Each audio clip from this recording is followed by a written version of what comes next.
Welcome to Wild Cowboy Tales, where the dust never settles and legends are forged in gunpowder and grit. Tonight, we tell a story of a silence louder than any gunshot, of a love that death could not quell, and of a reckoning that washed the blood-soaked soil of a forgotten valley. This is the tale of the Widow Crow and the 12 outlaws who learned too late that the deepest graves are dug by the quietest hands. The sun bled out across the horizon of Whisperwind Valley, painting the jagged peaks in hues of bruised purple and angry orange. It was a beautiful death, the kind of daily spectacle that Thomas Crow used to say was God's own poetry, whispered just for them. Helena clung to that memory now, a fragile ember in the cold, cavernous hearth where her life used to be. A year, 365 days since she'd last heard his laugh, since the valley had been anything other than a graveyard of echoes. Whisperwind had been their sanctuary, a lush, secluded swath of land carved out of the raw wilderness by a divine and careless hand, accessible only by a treacherous northern pass known to the few who dared to map the frontier's edges. They had built their homestead with their own hands, felling timber until their palms were raw, raising walls against the biting winter winds, and seeding the earth with promises. It was a hard life, a life of calloused hands and shared smiles, of winter nights spent reading by the fire and summer days watching their meager herd of cattle graze by the babbling creek. It was a life of peace, a concept now as foreign to Helena as a forgotten language.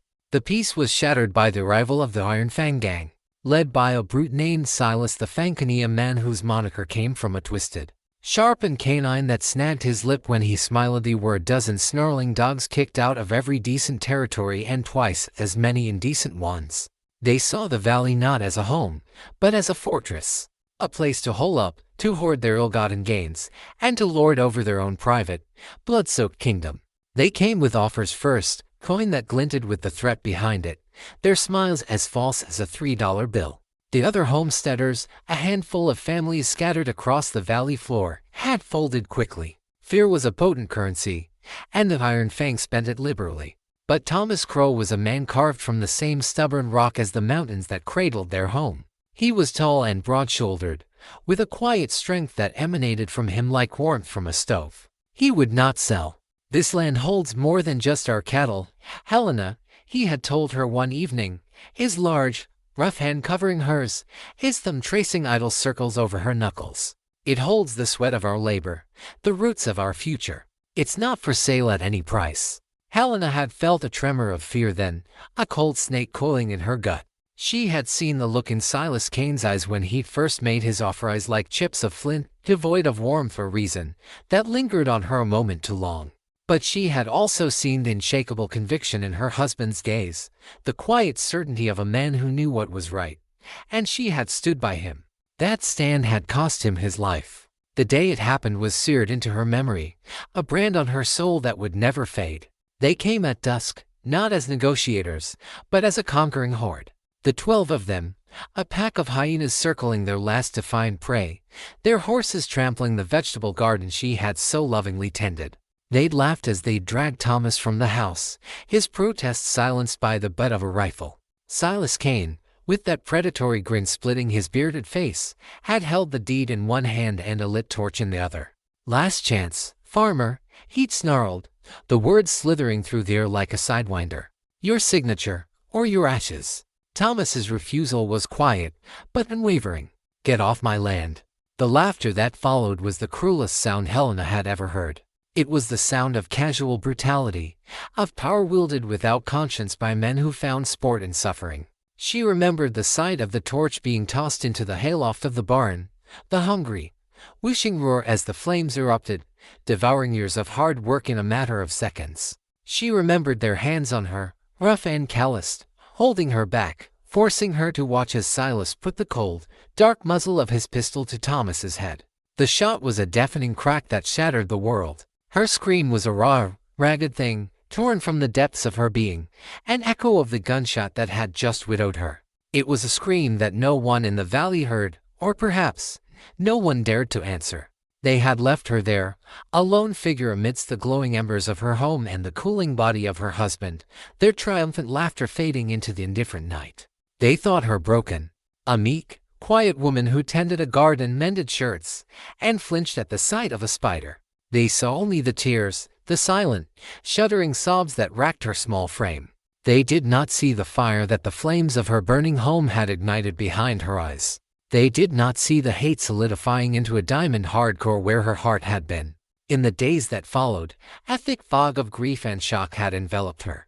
The townsfolk of Dusty Redemption, the nearest settlement a hard day's ride away, had offered pity and platitudes. The sheriff, a man whose spine was as malleable as warm wax and whose belly strained the buttons of his vest, had wrung his hands and spoken of caution. 12 men, Mrs. Crow. 12 hardened outlaws. There's nothing I can do.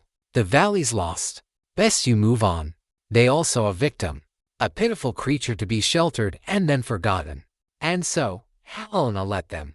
She played the part of the shattered widow, her eyes downcast, her voice a barely there whisper that cracked with sorrow. She accepted their charity, the meager lodgings in a small, damp room in the back of the church.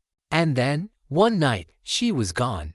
She slipped away as silently as a shadow, a ghost leaving a town of ghosts. The townsfolk presumed she'd moved on, gone back east to whatever family she might have had, and able to bear the proximity to her tragedy. The Iron Fang, comfortably ensconced in their stolen valley, barely gave her a second thought. She was a loose end that had conveniently tied itself, a footnote in the bloody ledger of their conquest. But Helena had not gone east. She had gone north, into the jagged and forgiving teeth of the mountains. She had a cousin, a man her family rarely spoke of, a name whispered with a mixture of fear and reluctant respect. Elias Thorne was a trapper, a mountain man who had turned his back on civilization long before it had turned its back on Helena. He lived a solitary life in the high peaks that bordered the territory, a man who spoke the language of the wind and the trees better than he spoke the language of men. He was also a man who knew the art of survival, the science of the hunt, and the cold and blinking calculus of death. He had learned his trade not in the organized chaos of war, but in the constant, quiet battle against the savagery of nature, which was far more honest in its cruelty than any man. Finding him was an ordeal in itself, a pilgrimage of pain and perseverance. She followed whispers and rumors traded in hushed tones in lonely trading posts, bartering her last few valuables for information and supplies. She learned to read tracks, to forage for edible roots, to sleep with one eye open, a knife clutched in her hand. The soft woman who had once hummed lullabies to her seedlings was buried somewhere on that journey, replaced by a sinewy, hardened creature with eyes that missed nothing and a heart that felt little. When she finally stumbled into Elias's camp, a lean-to shelter of pine boughs and animal hides that smelled of wood smoke and curing meat, she was half-starved and wild-eyed. But her spirit was an unbroken shard of obsidian. He looked at her, his withered face a mask of surprise, his pale blue eyes taking in the tattered dress and the raw determination etched into her features. He saw the ghost of the little girl he'd known, but he also saw the woman she had been forced to become. He saw the inferno raging in her eyes. He took her in without question. He listened to her story that night, his face impassive, his gaze fixed on the dancing flames of his campfire as she spoke in a low, steady monotone. When she finished, her voice raw with the retelling, the silence stretched, broken only by the crackle of burning wood and the lonely cry of a distant wolf. "Vengeance is a heavy stone to carry," he said at last, his voice a low rumble like distant thunder. "It'll either weigh you down into the grave, or you'll learn to build with it."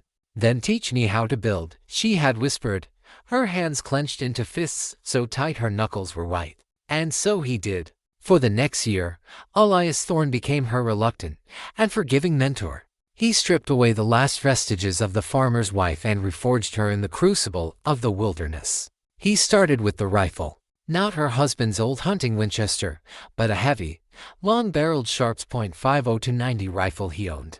"This ain't for scaring crows off your corn patch," he'd grunted, placing its formidable weight in her hands.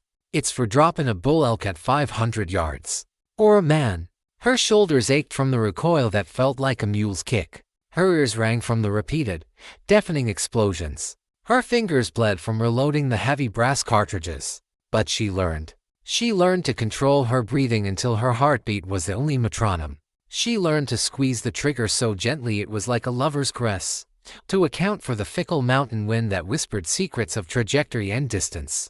The rifle became an extension of her will, a cold, steel conduit for the cold fury that burned within her. He taught her how to move without a sound, to use the dappled sunlight and deep shadows as a cloak, to become one with the landscape until she was just another rock, another tree. He taught her the trapper's art, snares of braided leather and wire that could snap a man's ankle, deadfalls that used the immense weight of a fallen tree to crush the unsuspecting, pits lined with fire-hardened stakes and hidden beneath a deceptively solid-looking blanket of leaves and earth. He taught her the properties of plants, which ones could be used to create potent, fast-acting poisons, which ones could numb the senses, which ones could be used to pack a wound and stave off infection.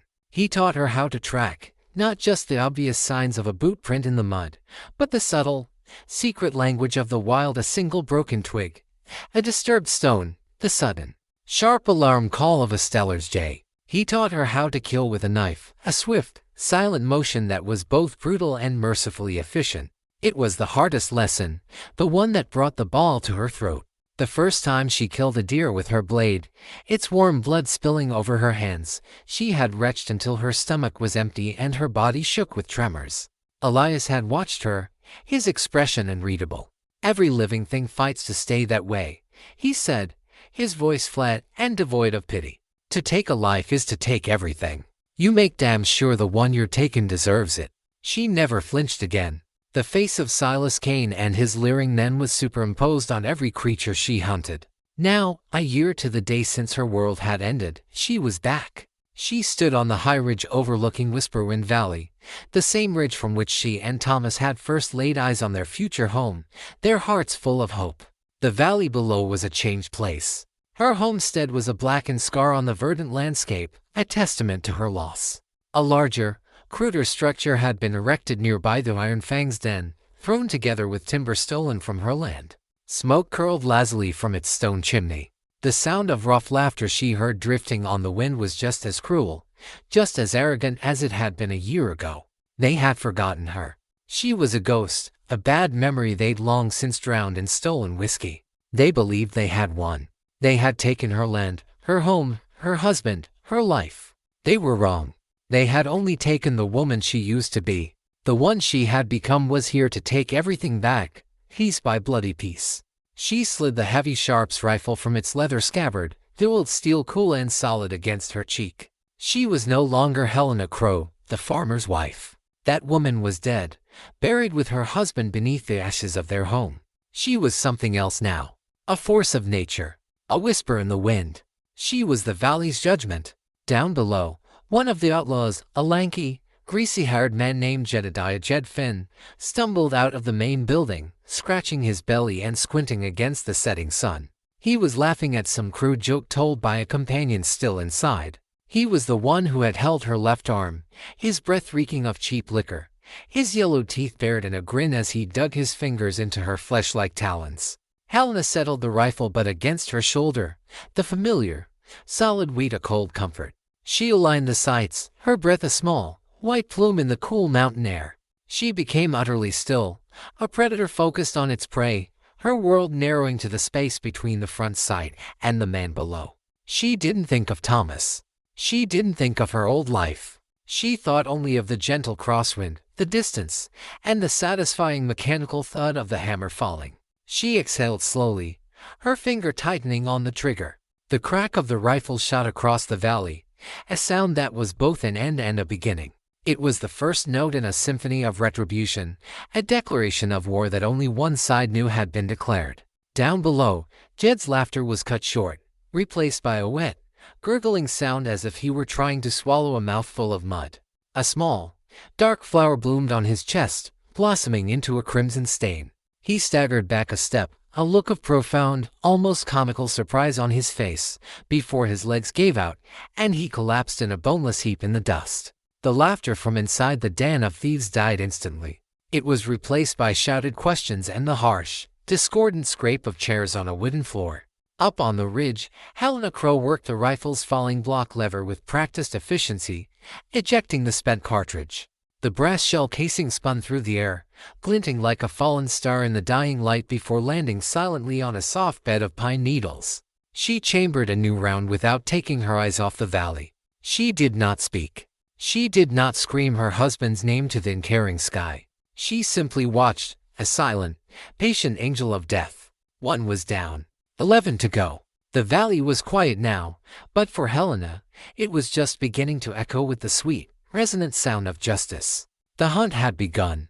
The gunshots' echo died, leaving behind a silence more profound and terrifying than the blast itself. Inside the crude fortress of the Iron Fang, the sudden cessation of Jed's laughter was a physical blow. For a moment, there was only the scrape of a chair and a muttered curse, then the heavy thud of boots as Silas Kane kicked his way to the door. He stood on the threshold, a giant of a man silhouetted against the dying light, his shadow stretching long and distorted towards Jed's crumpled form. The rest of the gang crowded behind him, their faces a mixture of confusion and nascent fear. There was Dutch, Silas's second in command, a weary, calculating man with eyes that were always moving. There was Caleb Hawkeye Thorne, a man whose skill with a rifle was almost legendary, and who served as the gang's scout. There was Leo the Mouth Garrett, whose cruel taunts had been the loudest on the day they'd murdered Thomas Crow. 10 of them, all hardened killers, now staring at their fallen comrade as if he were an apparition. Sniper, Hawkeye breathed, his eyes already scanning the high ridges that rimmed the valley, his hand instinctively going to the long rifle prop near the door. Long shot.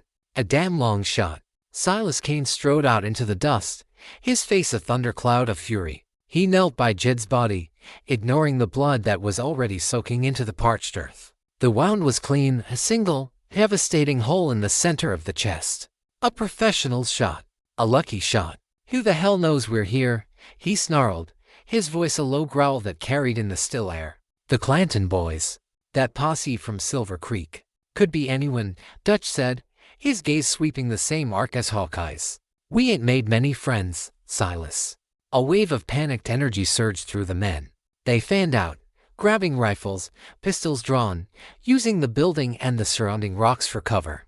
They were predators who had suddenly, inexplicably, found themselves prey. They scanned the darkening cliffs, but the landscape remained impassive, betraying nothing. The wind whispered through the pines, a sound that now seemed to be mocking them.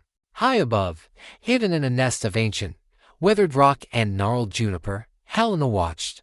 Her heart beat a slow, steady rhythm, a cold metronome counting down the lives of the men below. She felt no elation, no thrill of victory, only a grim, hollow satisfaction, like a starving man taking his first bite of tasteless bread.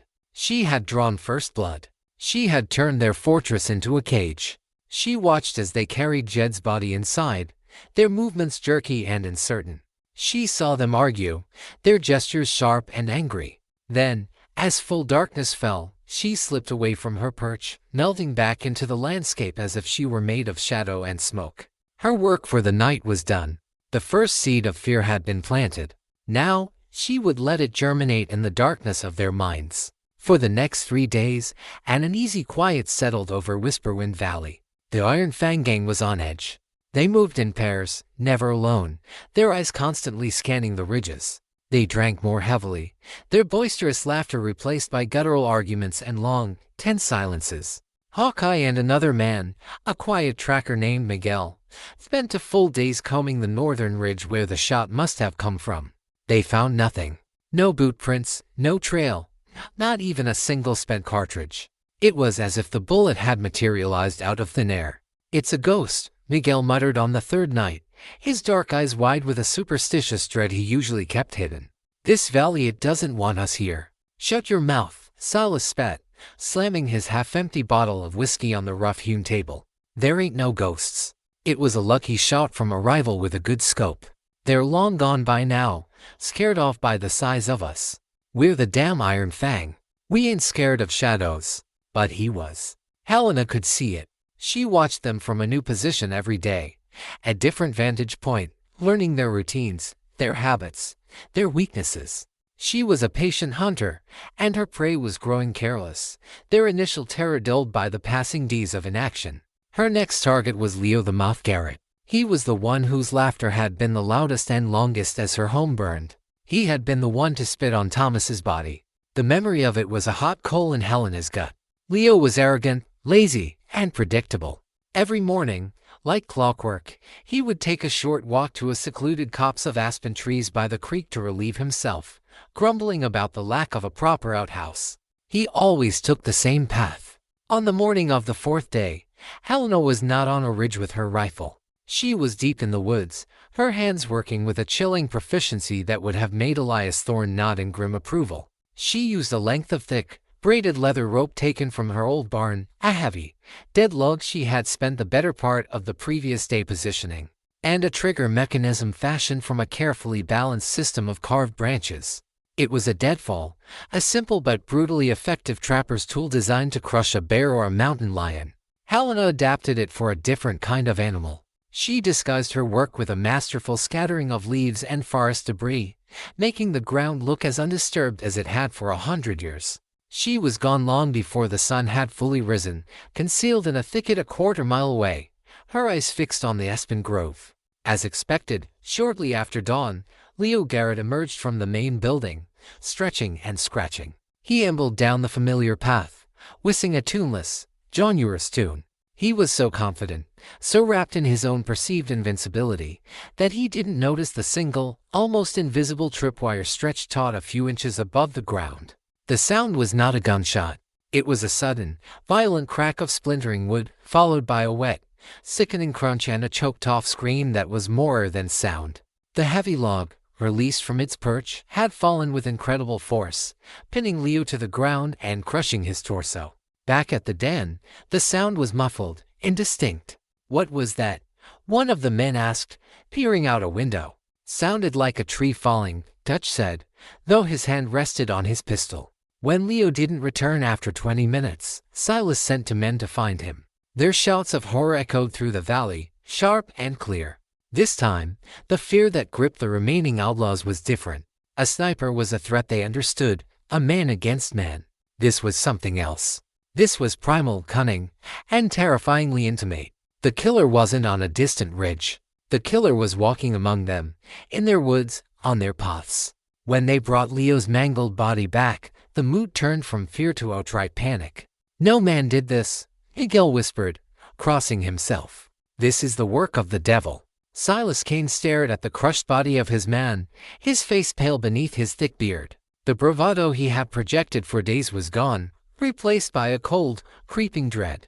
And then Hawkeye, who had been examining the area around the trap, returned, his face grim. In his outstretched palm was a single, gleaming object. It was a large-caliber brass shell casing, polished until it shone in the morning sun. "I found this," Hawkeye said, his voice low, "placed on a rock, right next to the trap. Like a calling card. It was the casing from the shot that had killed Jed Finn." The message was clear, delivered in a language of silent, cold steel. This was not a rival gang. This was not a ghost.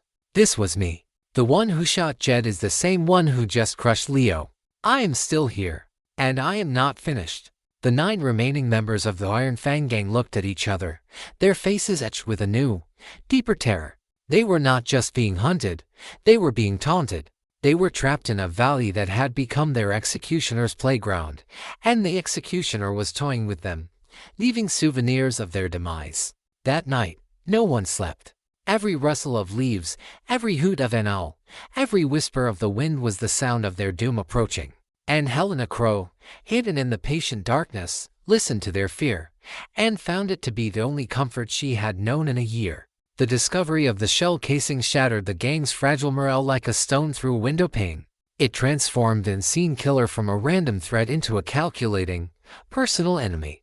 The valley, once their prize, was now a pressure cooker, and Silas Kane could feel the lid about to blow. The men were spooked, whispering in corners, their eyes darting towards the shadows.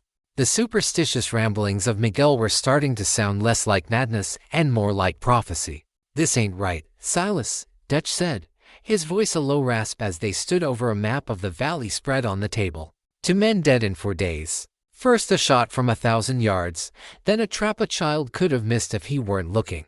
This person, whoever it is, knows our routines. They know this land. It's one of them homesteaders, growled a burly outlaw named Patch, a man whose face was a road map of knife fight scars. One of them we let live. Come back for revenge. We didn't let anyone live who had the sand for this, Silas countered, though the certainty had gone from his voice. He was thinking of the faces he terrorized. Old men, scared women, children. None of them capable of this. Except a flicker of a memory. A woman's face, streaked with tears and soot, her eyes burning with a hatred so pure it was almost beautiful. The Crow Widow. Now, she'd fled, a broken thing, gone back east. To reassert control, Silas implemented a new, stricter regime. No one was to leave the main building alone, day or night. All duties fetching water, tending to the horses, standing guard would be done in patrols of 3. They were a pack again, drawing strength from their numbers, turning their den into a fortified bunker. They would wait the hunter out. They had supplies. The hunter did not. Helena watched the change in their patterns from a new vantage point, a high, lonely spire of rock that gave her a commanding view of the homestead and the creek. She saw their new caution, their huddled movements. They were right. A direct assault on a group was foolish. A sniper shot was now riskier, as the others would immediately know the direction of the attack. Another trap would be found by wary eyes. She needed to change her tactics. She had chipped away at their numbers. Now, she would chip away at their minds. She would make them tear each other apart. Her new targets were chosen with care: Patch, the scarred cynic, and Kid Monroe, a young, arrogant hothead who was fraying faster than anyone. The two men despised each other. Patch saw the kid as a reckless fool, and the kid saw Patch as a washed-up old man. Their animosity was a tool waiting to be used. The opportunity came 2 days later. Helena had spent the time not in idleness, but in preparation. From Elias, she had learned the secrets of the earth. She knew of a certain mushroom, a dusky, unassuming fungus that grew in the damp, shaded loam beneath fallen logs. In small doses, it caused confusion and vivid hallucinations. In larger doses, it induced a heart-stopping paralysis. She had gathered a handful, drying them and grinding them into a fine, colorless powder. The gang's water source was the creek that flowed through the valley. They had a designated spot, a deep, clear pool about 200 yards from the cabin. It was from there that Patch, Kid Monroe, and a third man, a hulking simpleton named Bear, were sent for the evening water detail. Helena was already there, concealed in the dense undergrowth on the opposite bank. She had no intention of attacking them directly. Her weapon was the wind and a hollowed-out reed. As the 3 men approached the pool, their rifles held at the ready, Helena waited for the evening breeze to pick up, a gentle but steady current of air flowing from her position towards them. She put the reed to her lips and blew gently. The fine, almost weightless powder drifted across the water, an invisible mist of madness that settled on the surface of the pool where they would dip their canteens and buckets. It was an infinitesimal amount, not enough to kill, but just enough to poison their minds. They collected the water and returned to the cabin, none the wiser. That evening, Helena watched the flickering lamplight from the cabin's windows and waited. Inside, the atmosphere was thick with suspicion. The men drank the water, brewed coffee with it. Within an hour, the subtle poison began its work. The first to feel it was Kid Monroe. He became agitated, his eyes wide, claiming he saw faces peering in the windows. "It's just the dark, you damn fool," Patch sneered, taking a swig of coffee. "Ain't nothing out there." But then Patch himself began to feel it. The shadows in the corners of the room seemed to deepen, to writhe and twist like living things. He heard whispers that seemed to come from just behind his shoulder. Bear began to mutter to himself, swatting at insects that weren't there. The paranoia, already simmering, boiled over. The kid, his mind now fully in the grip of the hallucinogen, leaped to his feet, drawing his pistol. "He's here. The devil isn't here with us," he screamed, his wild eyes fixing on Patch. You're him. You brought him in."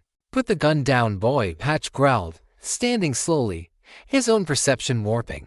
The kid's face seemed to melt and distort, his eyes glowing like hot coals. Silas and the others, who had drunk less of the water, were confused but on high alert. "Both of you calm down," Silas roared. But it was too late. The kid fired. The shot was wild, splintering the wall behind Patch's head. In the confined space, the explosion was deafening.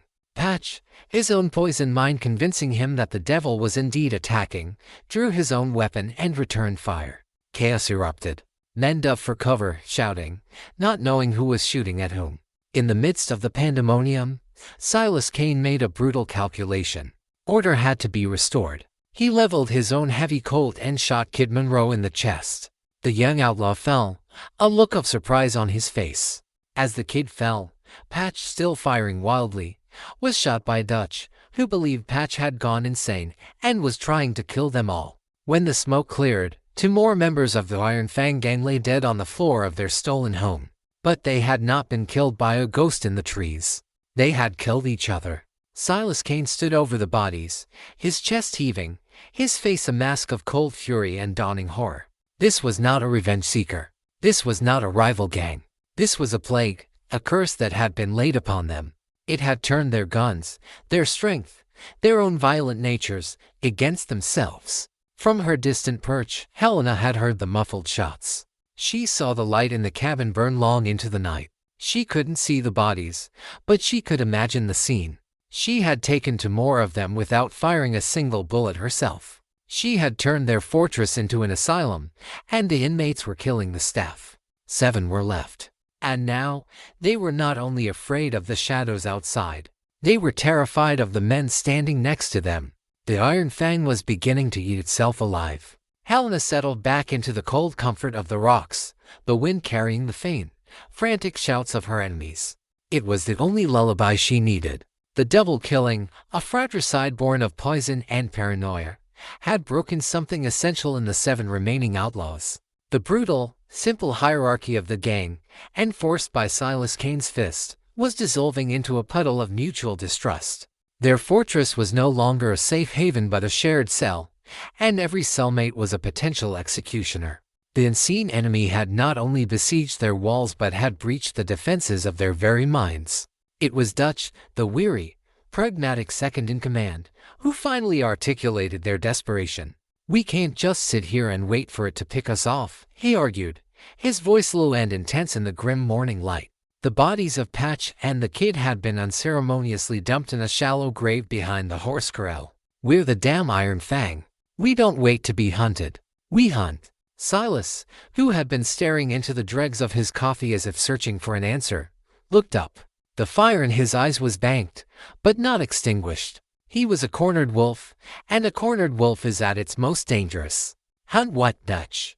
A ghost?" A whisper. "No." A new voice cut in. It was Caleb Hawkeye Thorne. He was a man of few words, lean and weathered, with pale eyes that seemed to see farther than any normal man's. He was their tracker, their marksman, their one true master of the wilderness they now occupied. Not a ghost. A person. A damn smart one. They know this valley. They know how to shoot, how to trap, and how to think. They left that shell casing for us. That was a mistake. It was pride. And pride leaves a trail. Hawkeye's confidence was a spark in the suffocating darkness of their fear. He proposed a plan, a hunting party. 3 men, traveling light and fast. Hawkeye would lead, using his unparalleled tracking skills. With him would go Bear, for his brute strength, and Miguel, whose nervous energy and sharp hearing might just detect a snapped twig or a dislodged stone. They wouldn't search randomly. Hawkeye would go back to the ridge where Jed was shot. He would find the sniper's nest. From there, he would read the land, divine the path the killer took, and they would follow that path until they had their quarry cornered. Silas agreed. It was a long shot, but it was better than cowering in the cabin, drinking poison water, and waiting for death. Helena, watching from a new perch high on the western rim, saw the 3 men ride out shortly after dawn. She recognized Hawkeye immediately. She had expected this. She had, in fact, counted on it.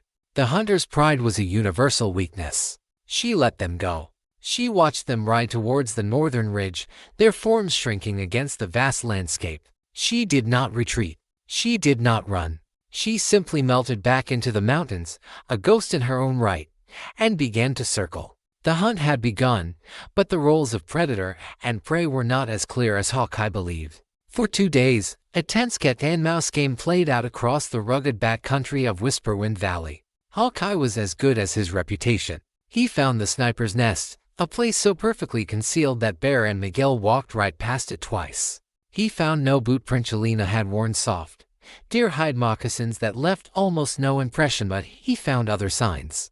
A single, dark strand of hair caught on a juniper branch, a spot where the moss on a rock was slightly compressed.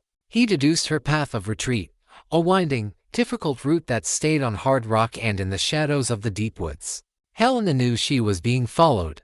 She could feel Hawkeye's presence behind her, a persistent pressure, leading up to minds skilled in the same deadly language.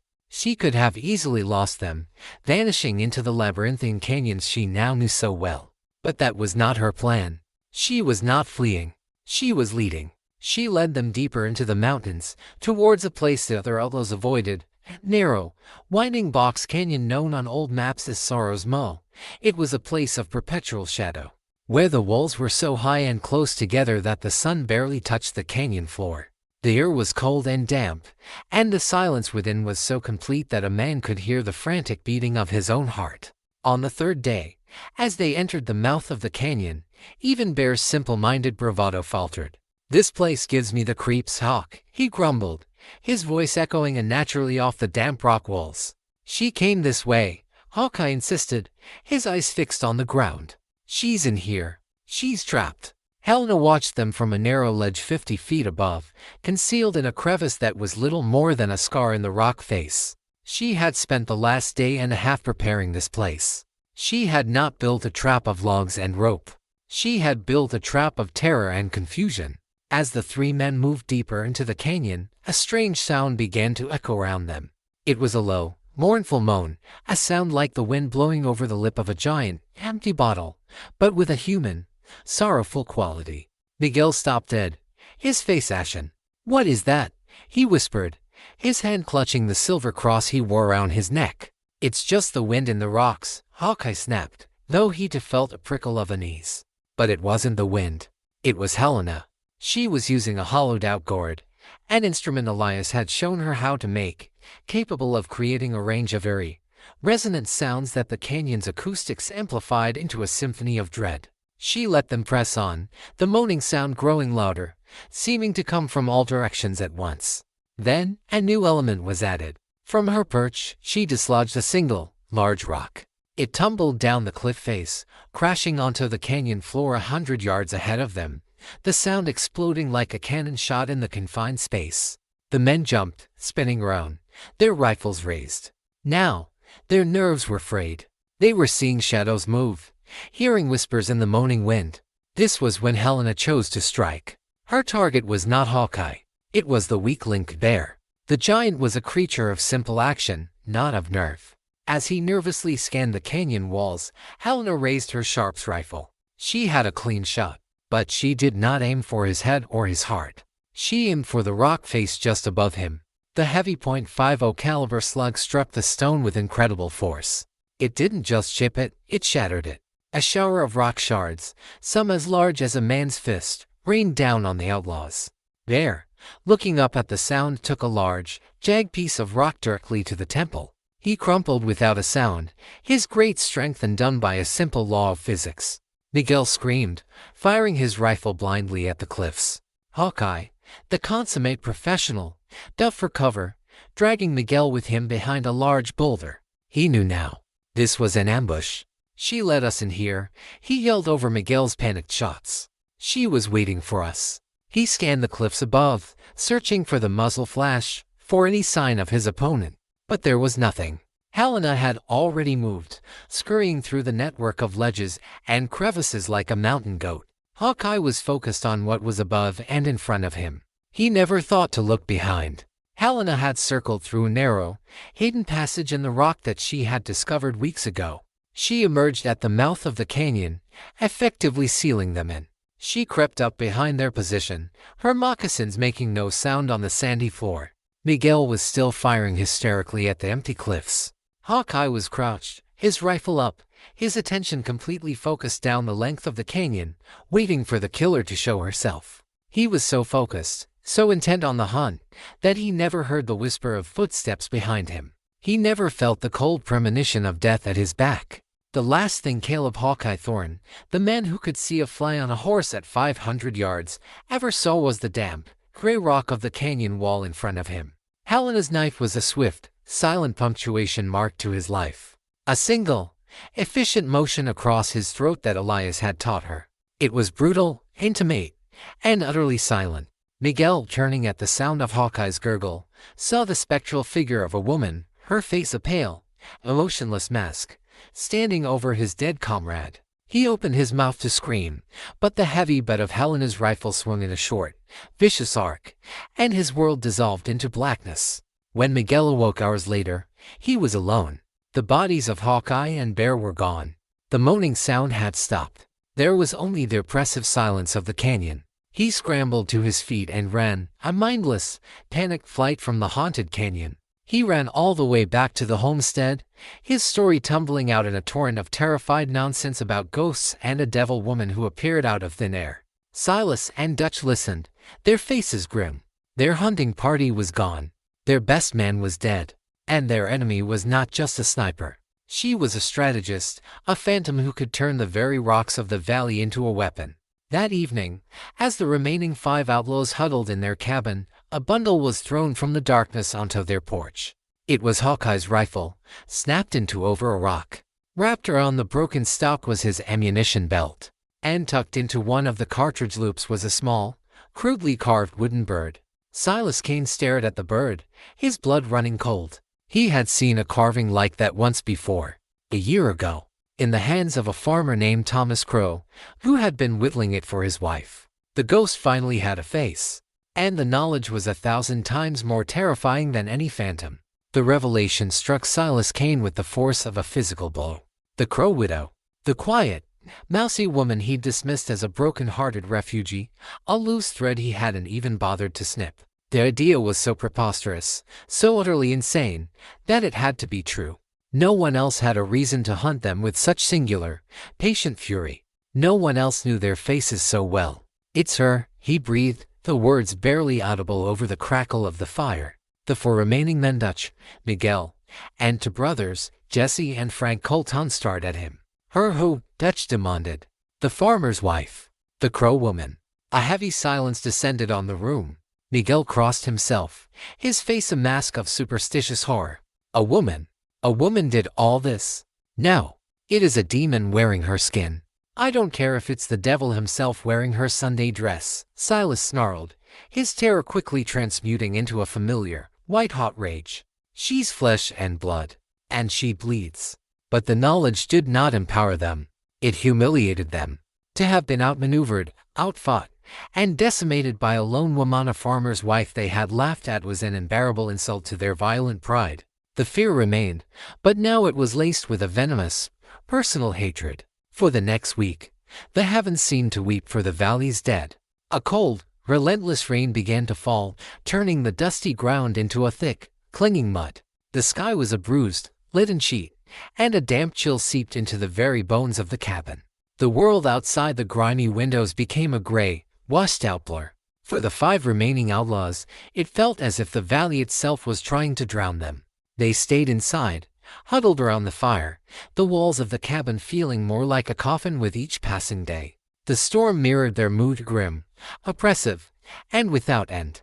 They drank heavily, their conversations reduced to muttered curses and suspicious glares. They were prisoners of the rain, and of the woman who hunted in it. Helena welcomed the storm. It was a cloak, a companion.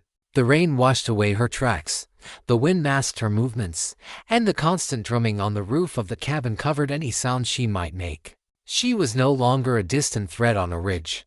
She was at their doorstep. She spent the days of the downpour not in rest, but in a slow, meticulous siege. Under the cover of the deluge, he moved from the high country down to the woods surrounding the homestead. She was a wraith in the mist, her oilskin poncho shedding the rain as she worked. She studied the cabin, noting the routines of the men inside. She saw how they posted a guard at the door, but how the man's attention was often focused inward, on the warmth of the fire, rather than outward on the miserable, sheeting rain.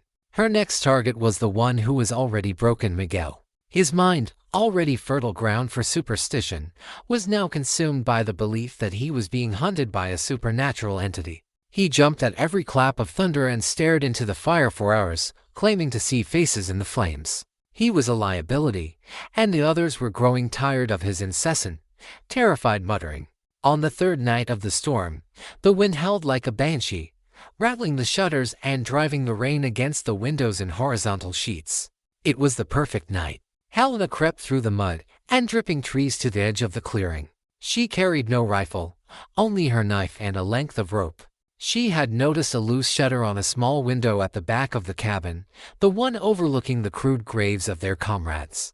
It rattled and banged in the wind, a sound the men had grown accustomed to. For Helena, it was an invitation. With the patience of a spider, she worked at the shutter, using the fiercest gusts of wind to mask the scraping sounds. It took nearly an hour, her fingers numb with cold, but finally, it came free. The window was small, but large enough for her to slip through. She entered the cabin's small, neglected storage room, a space that smelled of damp leather and rodent droppings. She was inside their sanctuary. She moved with a silence that was absolute, a shadow flowing through other shadows. She could hear the men in the main room, their voices raised over the storm. She crept to the door and listened. They were arguing. Her plan was not to confront them. Not yet. It was to take one more piece from their board and let the paranoia do the rest. She found what she was looking for, a side of bacon hanging from a hook. With her knife, she cut a thin strip of leather from a discarded saddle blanket. She tied the bacon to it, then silently slipped back out the window, pulling the shutter closed behind her. Outside, she crept around to the front of the cabin. The guard, Frank Colton, was huddled in the doorway, his back to the night. Helena tied the other end of the leather strip to the cabin's large dinner bell, which they used to call the men in from the fields. Then she tossed the bacon into the mud a good 20 feet away. She waited. It didn't take long. The gang's half-starved, neglected dog, a scrawny hound they called Grit, picked up the scent. He slunk out of the barn and devoured the bacon. Then he started tugging on the leather strip, trying to get it free. The tugging was just enough to make the heavy bell move. It didn't ring out, not a full peal, but in a lull between gusts of wind, it made a single, low, resonant clang. The sound, deep and mournful, cut through the noise of the storm. Inside, the men froze. "What was that?" Jesse Colton whispered. "The bell," Miguel breathed, his eyes wide with terror. "She's ringing our death knell." Frank, the guard, peered out into the rain-swept darkness. "I don't see nothing." It must have been the wind. But then the dog tugged again. Clang. This time, it was unmistakable. It was not the wind. It was deliberate. Miguel began to pray aloud in Spanish, frantic, whispered litany. Silas, grabbing a lantern and a shotgun, shoved Frank aside. "Find out what that is," he roared. Frank and his brother Jesse, pistols drawn, stepped out into the maelstrom. They found the dog, saw the strip of leather, and cursed in relief and frustration. "It was just the damn dog," Jesse yelled back inside. But as they dealt with the dog, their attention diverted, Helena made her move. She had crept to the woodpile near the side of the cabin. Miguel, drawn by a morbid curiosity, had moved to a window, peering out into the darkness to see what was happening. His face was a pale oval pressed against the glass. Helena had gathered a handful of wet, heavy mud. She waited for a brilliant flash of lightning to illuminate the clearing. In that split second of stark, white light, she stood up from behind the woodpile, directly in Miguel's line of sight. A slender, dripping figure, her face pale, her eyes dark pits of shadow. She was the apparition from his nightmares made real. Then, the world plunged back into blackness. Miguel screamed. It was not a human sound. It was a raw, animal shriek of pure terror. He stumbled back from the window, his eyes wild. "I saw her. The demon. She was right there." He completely lost his mind. Convinced the cabin was no longer safe, that the devil was coming for his soul, he threw the door open and bolted out into the stormy night, shoving past the Colton brothers who were just coming back in. "Miguel, you fool, get back here," Silas bellowed. But Miguel was gone, fleeing blindly into the darkness and the driving rain. He ran towards the creek, which was now a churning, swollen torrent. He didn't see the snare Helena had laid earlier that day across the game trail. He was following the simple loop of rope, anchored to the base of a sturdy sapling, hidden in the mud. His foot caught. He pitched forward, his terrified scream cut short as his head struck a large, slick rock on the riverbank with a sickening crack. The rising water of the creek surged around him, pulling at his clothes, his body still and silent in the raging storm. Back at the cabin, the remaining 4 men waited, but Miguel did not return. When the storm finally broke at dawn, they found his body, half submerged in the muddy water, his neck at an unnatural angle. There was no bullet hole, no knife wound. To their terrified eyes, it looked as if the valley itself, the angry earth and the vengeful water, had risen up and broken him. Lying in the mud beside his outstretched hand was a single, polished brass shell casing. Now there were 4. And they knew, with a chilling certainty, that the woman who was hunting them would not be stopped by walls, or locks, or even the wrath of God's own weather. She could walk through the rain, summon demons from the dark, and command the very elements to do her bidding. She was no longer just a woman seeking revenge. She had become the vengeful spirit of Whisperwind Valley itself. The death of Miguel, seemingly at the hands of the elements themselves, left a profound scar on the psyche of the 4 remaining outlaws. The storm had passed, but the oppressive atmosphere it left behind was colder and more suffocating than the rain. The valley was unnaturally quiet, the air thick and heavy. The world seemed to be holding its breath, waiting. The 4 men were Silas, Dutch, and the 2 Colton brothers, Jesse and Frank. The loss of 8 men had concentrated their fear into a potent, volatile brew. The bravado was gone, replaced by a grim, fatalistic resolve.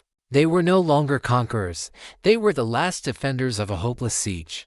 It was Dutch who broke the silence. His methodical mind, unlike the others, refused to surrender to superstition. "She's just a woman," he said, the words sounding hollow even to himself. "She's using the land, using our fear. She's not a spirit. She has to eat. She has to sleep. She has a camp somewhere." His logic cut through the fog of their terror. A camp. A base of operations. If they could find it, they could turn the tables. They could become the hunters again. The idea, desperate as it was, ignited a flicker of hope. "The high ground," Silas growled, looking towards the jagged peaks to the north, the direction the woman had vanished a year ago. She'd need a place with a good vantage point, a source of water, shelter, a place no one would think to look. Their focus turned to a specific peak, the tallest in the range, known as the Widow's Needle for its solitary, sharp spire of rock. It was a treacherous climb, a place where only eagles and madmen would go. It was the perfect place to hide. The plan was desperate and risky. They would leave the relative safety of the cabin and venture into her territory. Frank Colton, the younger and more agile of the brothers, would stay behind to guard the homestead. Silas, Dutch, and just the 3 most formidable fighters left would make the ascent. They would move fast, under the cover of the pre-dawn darkness, hoping to catch her at her camp, asleep, vulnerable. For the first time in weeks, they had a purpose beyond survival. They had a mission. Helena, from a concealed position in the tree line, watched them prepare. She saw the determined set of their jaws, the way they checked their weapons, the grim purpose in their movements. She knew what they were thinking. She had been leading them to this conclusion all along.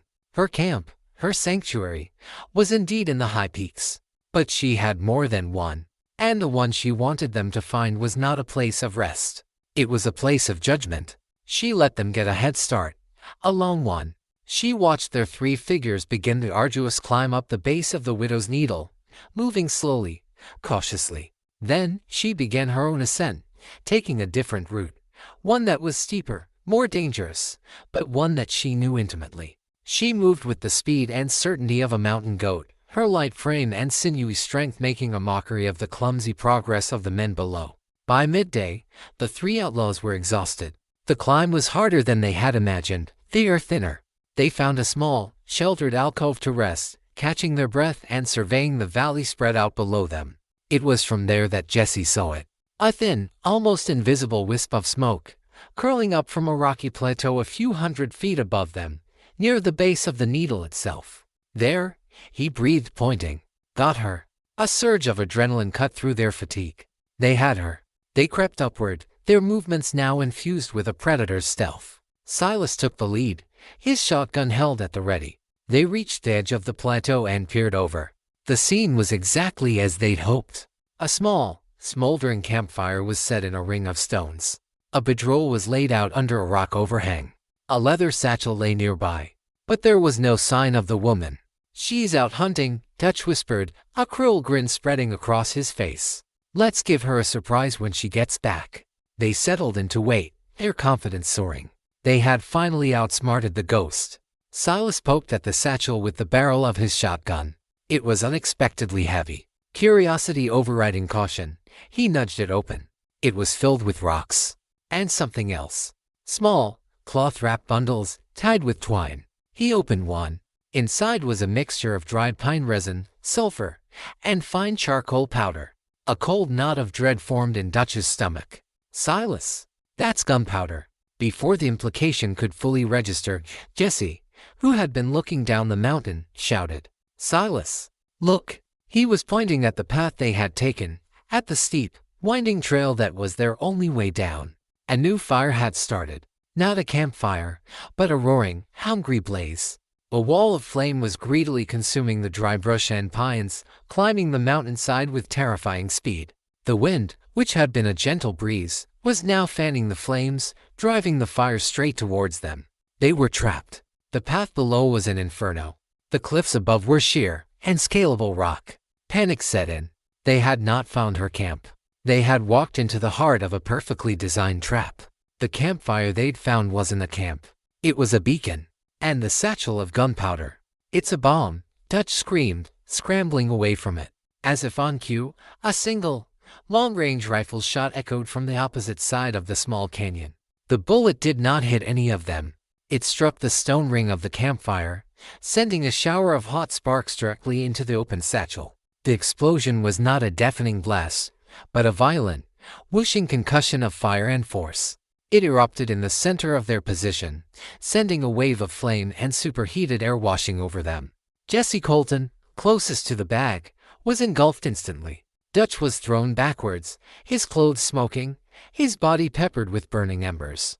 Silas, shielded by a rock, was knocked off his feet, the breath driven from his lungs. Through the ringing in his ears and the shimmering haze of heat, Silas saw her. Helena Crow was standing on a ledge across the canyon, not more than 200 yards away. She was not a ghost or a demon. She was a woman of flesh and blood, silhouetted against the smoke and flames, her Sharps rifle resting easily in her hands. She worked the lever, ejecting a spent cartridge, her movements calm and deliberate. She raised the rifle again. Dutch, struggling to his feet, trying to beat out the flames on his jacket, made an easy target. The rifle cracked again, and Dutch fell, a neat, dark hole appearing in his back. Now it was just Silas. His shotgun was gone, lost in the blast. His pistol was still in its holster. He drew it, firing wildly across the canyon, the small caliber bullets pinging uselessly off the rock face far short of their target. Helena did not fire back. She simply watched him. She watched him trapped between the raging forest fire below and the sheer cliffs above. She watched the terror and hatred warring on his face. She had him. He was her prisoner, sentenced to death by the very mountain he had tried to conquer. Silas Kane, the feared leader of the Iron Fang, the man who had burned her home and murdered her husband, screamed her name. Helena lowered her rifle. She did not grant him the mercy of a quick death. She turned and walked away, disappearing into the smoke, leaving him to the fire. She left him to the mountain, to the heat and the smoke and the terror of a slow, agonizing end. His curses and screams followed her, but they were soon drowned out by the roar of the approaching flames. Down at the homestead, Frank Colton saw the fire on the mountain. He saw the black smoke billowing into the sky. He knew, with a gut-wrenching certainty, that he was now alone. Frank Colton watched the pillar of smoke on the Widow's Needle until it was consumed by the setting sun. He was not a leader like Silas, nor a thinker like Dutch, nor a tracker like Hawkeye. He was a follower, a man who drew his courage from the proximity of stronger, more violent men. Now, that proximity was gone, replaced by an unnerving, absolute solitude. He was the last of the Iron Fang, a king with a kingdom of one, ruling over an empire of graves and ghosts. The night that followed was the longest of his life. Every creak of the cabin's timbers, every rustle of the wind, was the sound of her approach. He barricaded the door with a heavy table and jammed chairs under the knobs of the windows. He sat in the center of the room, a shotgun across his lap, a bottle of whiskey in his hand, and stared into the dying embers of the fire. The silence was a physical weight, pressing in on him, suffocating him.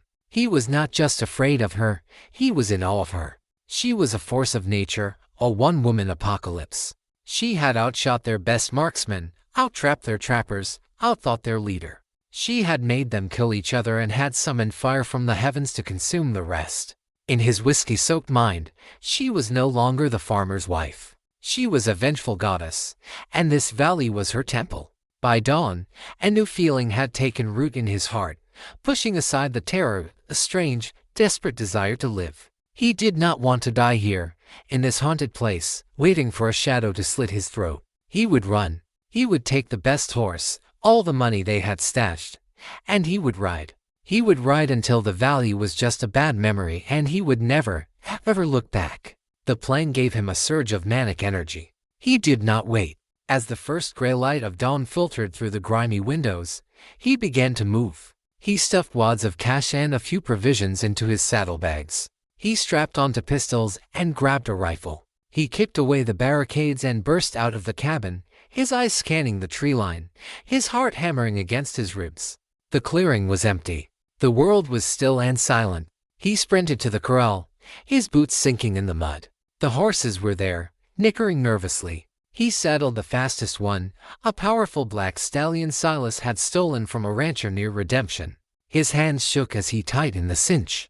Freedom was just moments away. He swung himself into the saddle, dug his heels into the horse's flanks, and galloped out of the corral, heading for the northern pass, the only way out of the valley. He did not look back at the cabin, at the graves, at the smoking mountain.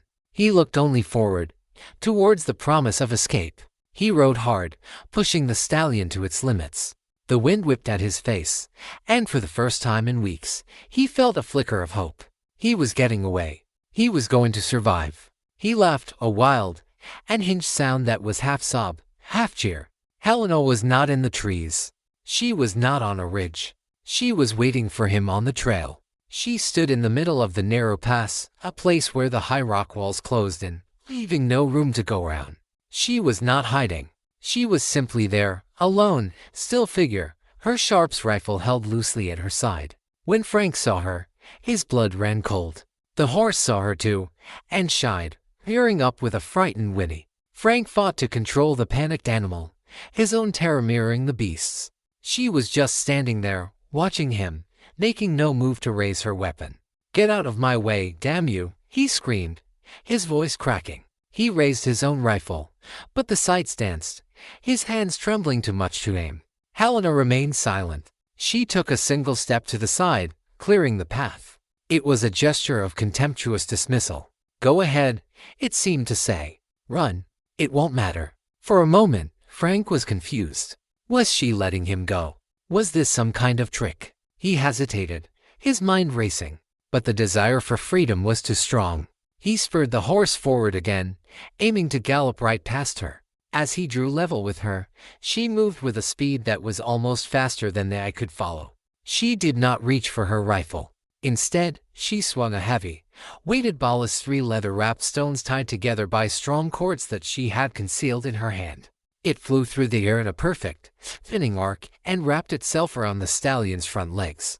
The horse went down with a sickening crash of bone and flesh, pitching Frank from the saddle. He landed hard, the air knocked out of him, his rifle flying from his grasp. He lay there, dazed, gasping for breath, as the stallion struggled and screamed with a broken leg. Helena walked towards him slowly, her footsteps measured and deliberate on the rocky ground. She put the suffering horse out of its misery with a single, merciful shot from her pistol. The sudden gunshot so close by made Frank flinch. He scrambled backwards, crab walking away from her, his face a mask of pathetic terror. He drew his pistols, firing them wildly.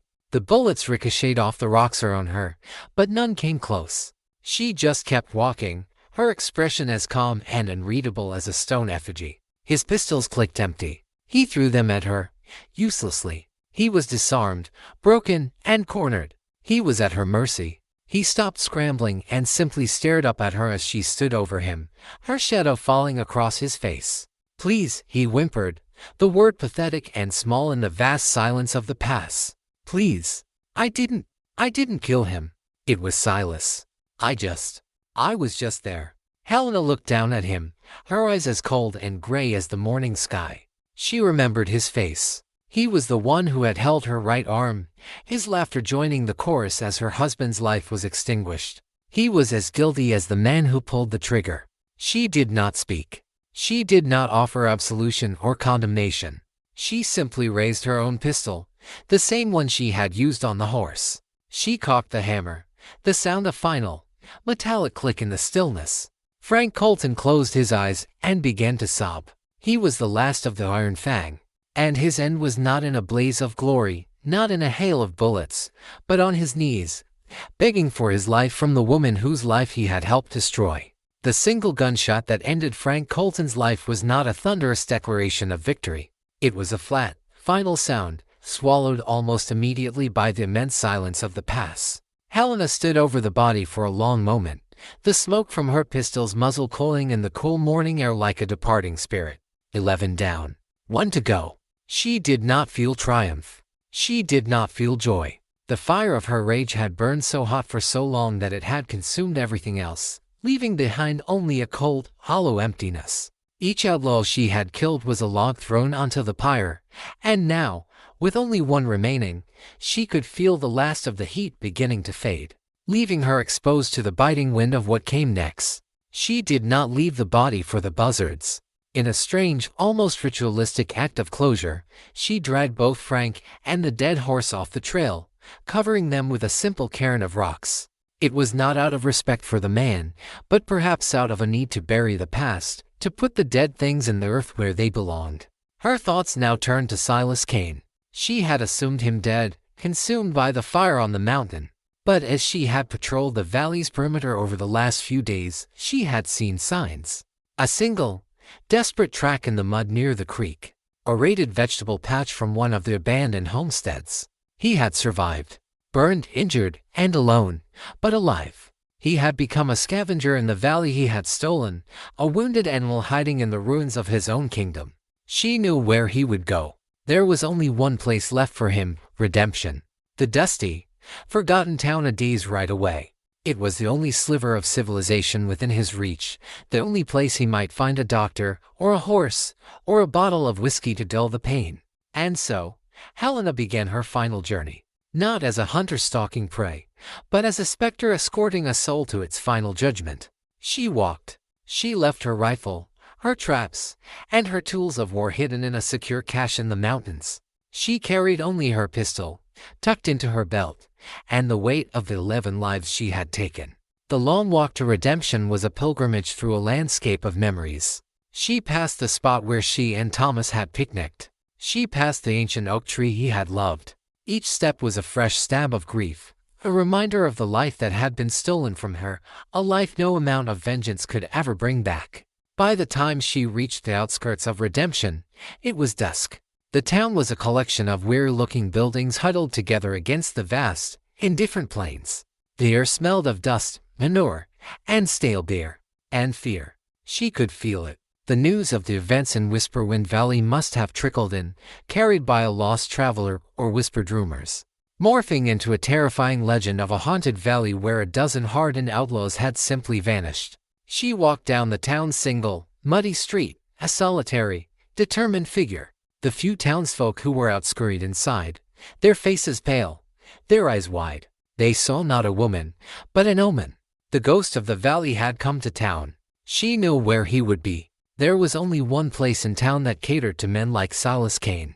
She pushed open the bat-wing doors of the saloon. The room went silent. The tinny piano music stopped mid-note. Every eye turned to her. The air, thick with smoke and the smell of cheap whiskey, crackled with tension. And there he was. Silas Kane sat at a back table, a bottle in one hand, his other arm in a crude sling.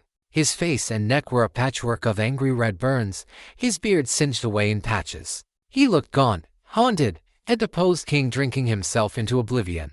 He saw her, and his eyes widened, first in shock, then in a blaze of pure, unadulterated hatred. He struggled to his feet, knocking his chair over, his good hand fumbling for the pistol on his hip. "You?" he rasped, his voice a raw, ruined thing. Helena did not draw her weapon. She simply stood there, in the center of the room, her gaze locked with his. The silence stretched, thick and heavy. "It's over, Silas," she said, her voice quiet, but carrying to every corner of the room. It was the first time she had spoken to any of them. The sound was strange in her own ears, like a voice she hadn't used in a year. "It's over when you're dead," he roared, finally pulling his pistol free. But before he could aim, a new voice cut through the tension. "That's enough." It was the sheriff. The same portly, useless man who had told Helena there was nothing he could do. But something had changed. He stood by the bar, his hand resting on his own holstered gun, his face grim. The whispers and legends from the valley had apparently grown a spine for him. Or perhaps, seeing the ghost of Helena Crow in the flesh, he finally understood the depth of his own failure. "She's a murderer," Silas screamed, his wild eyes darting between Helena and the sheriff. "I'm the victim here. She killed my men." Helena laughed. It was a dry, bitter sound, devoid of humor. "Your men? The men who helped you murder my husband in cold blood? The men who helped you burn my home? You are not the victim, Silas. You are the last page of a story you started. I'm just here to finish it." Her words hung in the air, a clear, simple statement of fact that cut through all the lies and bravado. The townsfolk, who had cowered before the Iron Fang, now looked at Silas with contempt. They looked at Helena with a mixture of fear and awe. She was not just a killer. She was justice. "I'm taking you in, Kane," the sheriff said, his voice gaining a new authority. "For the murder of Thomas Crow." Silas Kane looked from the sheriff's steady gaze to Helena's cold and flinching eyes. He looked at the faces of the townsfolk, no longer fearful, but hostile. He was trapped. There was no escape.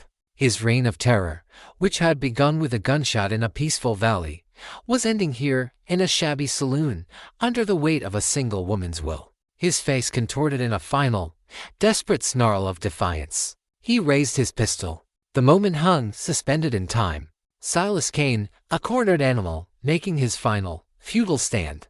The sheriff, a man finally living up to his badge. And Helena, the catalyst, the quiet center of the storm. It was not the sheriff's gun that fired. It was not even Silas's. It was the bartender, a weary old man who had seen enough violence for 10 lifetimes, who pulled a sawed-off shotgun from beneath the counter and fired both barrels into Silas's chest.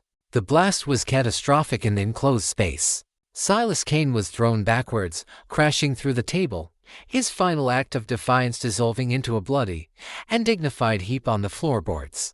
The echo of the shotgun blast died, leaving behind a ringing silence and the acrid smell of gunpowder. The bartender rested the smoking shotgun on the counter, his hands trembling slightly. "He wasn't going to be taken alive," he said to the sheriff, his voice gravelly. "And this town has had enough of his kind."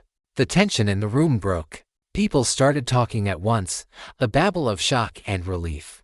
The sheriff holstered his unfired pistol and walked over to the body, nudging it with his boot. He looked back at Helena, who had not moved, her face an unreadable mask. "It's done," the sheriff said, his voice heavy. "Justice is served, I suppose. Though the paperwork is going to be a nightmare." Helena looked at the crumpled form of the man who had haunted her every waking moment for a year. The man who had been the focus of all her hate, all her pain, all her purpose. And she felt nothing. The great, consuming fire inside her had gone out, leaving only cold ashes. The final death had not brought peace, only a profound, aching emptiness. The purpose that had driven her, that had kept her alive, was gone. She turned without a word and walked out of the saloon, leaving the townsfolk to deal with the body and the aftermath. She stepped out into the dusty street as the sun began to set, painting the sky in the same bruised colors she remembered from the day Thomas died. It was a bookend to her year of vengeance. She did not know where to go. She could not go back to the valley. It was a graveyard of memories. She could not stay in redemption. It was a town of ghosts. She was a ghost herself, a woman out of time, defined by a past she could not escape, and with no clear path to a future. She walked to the edge of town, to the stable where she had left her few belongings before facing Silas. As she stood there, watching the last sliver of sun disappear below the horizon, a figure approached her. It was the sheriff. He stopped a few feet away, holding his hat in his hands, a gesture of awkward respect. "Mrs. Crow," he began, "what you did, I can't condone it. The law is the law, but I understand it. And this town, this whole territory, is safer because of you. Helena remained silent, her gaze fixed on the darkening horizon. There'll be questions, he continued. From federal marshals, maybe. About the Iron Fang. About what happened up in that valley. He paused, then cleared his throat. As far as I'm concerned, and as far as this town's official report will state, the Iron Fang gang killed each other over their stolen loot. A case of thieves falling out. You were never there. You left a year ago, a grieving widow. No one has seen you since. It was a lie. A generous, history-altering lie. It was his penance for his earlier cowardice. He was giving her a gift she didn't even know she needed, a chance to disappear. A chance to be someone else. Helena finally turned to look at him, and for the first time, he saw something in her eyes other than cold fury. It was a flicker of profound weariness, the look of a soldier at the end of a long and terrible war. "Thank you," she whispered, the words feeling foreign on her tongue. "Where will you go?" he asked. "I don't know," she answered, and it was the honest truth. "East, maybe. Or west. Somewhere the wind doesn't whisper his name." She turned and walked into the stable. A few moments later, she led out a sturdy-looking mare. She swung herself into the saddle with a practiced ease that spoke of her year in the mountains.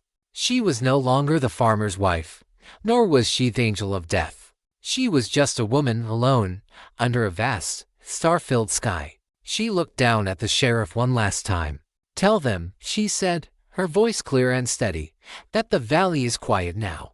And with that, she turned the horse's head west, towards the known, and rode away from the town of redemption, away from Whisperwind Valley, away from the ghost of Helena Crow. She rode until the lights of the town were just another constellation on the horizon, and then they too were gone, leaving her alone with the silence and the long road ahead. Years passed. The story of the Iron Fang's demise became a legend in the territory, a cautionary tale told around campfires. It was a story of a haunted valley, of a ghost that hunted outlaws, of a dozen killers who vanished from the face of the earth. The name Helena Crow was never mentioned. She was, as the sheriff had promised, erased from the history she had written in blood. Whisperwind Valley remained empty. Prospectors and settlers, hearing the whispered legends, gave it a wide berth.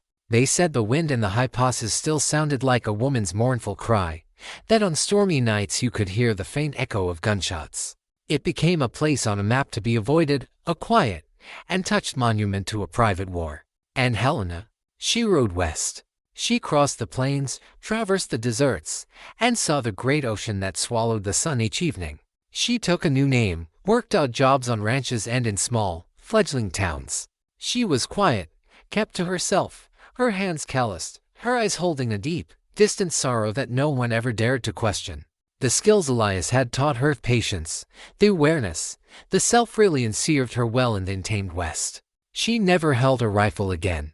The weight of it was too heavy with memory. She lived a life of deliberate, profound peace, as if trying to balance the scales of her own soul. She found solace not in people, but in the vast, silent landscapes of the frontier. She was a wanderer, forever searching for a place where the echoes of the valley could not reach her. One day, now a woman with threads of silver in her hair, her face a roadmap of her hard-won life, she found herself in a small, coastal town in the Oregon Territory. It was a place where the mountains met the sea, where the air was clean and smelled of salt and pine. She took a job as a cook for a logging company, her quiet efficiency and the simple, nourishing quality of her food earning her a silent respect from the rough men she served. One evening, a young boy, the son of the company's foreman, came into the cookhouse, his face streaked with tears. A group of older, crueler boys had cornered him, stolen a small, carved wooden bird his father had made for him, and thrown it into the sea. Helena looked at the heartbroken child, and for the first time in decades, an echo from the valley resonated not with pain, but with a forgotten warmth. She remembered another wooden bird, carved by hands she had loved. She remembered a life built on simple things, on love and labor, and the quiet beauty of a shared sunset. She dried the boy's tears and sat with him through the night, a block of soft pine and her old skinning knife in her hands. Her fingers, which had once set deadly snares and expertly cleaned a rifle, found a new, gentler purpose. They moved with a forgotten muscle memory, peeling away layers of wood, finding the shape within. When the sun rose, she placed a newly carved bird in the boy's hands. It was a perfect replica, imbued with a skill and patience that was breathtaking.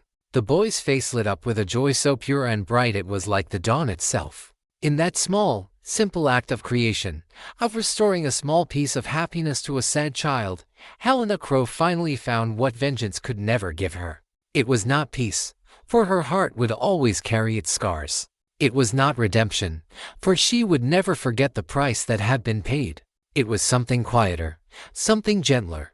It was a single, clear note of grace in the long, silent echo of her life. She stood at the edge of the great ocean, watching the boy run off, clutching his new treasure. The gunfire had long since faded.